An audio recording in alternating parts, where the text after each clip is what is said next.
एवढाच त्रास होतो तर घर सोडायचं आणि चालू पडायचं स्वतःच्या घरी. अहो समजलं? काय इथं बोलताय? राहायचं नाही. अगं एवढा बोलतोय तर जा की सोडून, कशाला थांबलीस तू पण? मी ना आता तोडण्यासाठी जोडलेलं नाहीये. मला नेहमी त्यांच्यासोबत राहायचंय म्हणून मी लग्न केलंय. असं कसं सोडून जाऊ? ऐकलंस?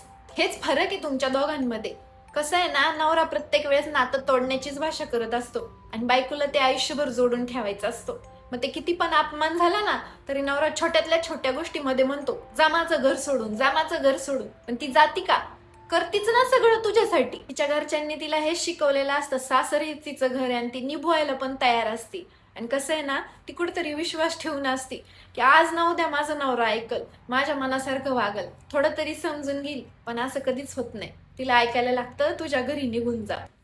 तू पण तिचीच बाजू तिची घे. बाजू नाही घेत, सगळ्याच बायकांची बाजू घेऊन बोलते तुला आज मी. कसं असतं ना, सोडून जा म्हणायला सोपं असतं. अरे तरुण पण जातं सुद्धा. बरं, मुलं पटकन बाजूला होऊन दुसरं लग्न सुद्धा करतात. पण तिच्या वाट्याला 2 पोरं आलेली असतात, पोरबाळ असतं, तिने कुणाकडे बघायचं? तिने कुणाला म्हणायचं? तुम्ही लग्न करून चट्ट बाजूला होतात. काय काय पुरी असतात तशा, काय काय पोरं पण चांगली असतात, काय काय पुरी पण चांगल्या असतात. असं नसतं, सगळीजण सारखी नसतात. आणि हो, तरुण पण जाईल, पण म्हातारपणी आपला सोबत जोडीदार जो असतो ना, तोच लागतो. बाकी कोणी थारा देत नाही हो.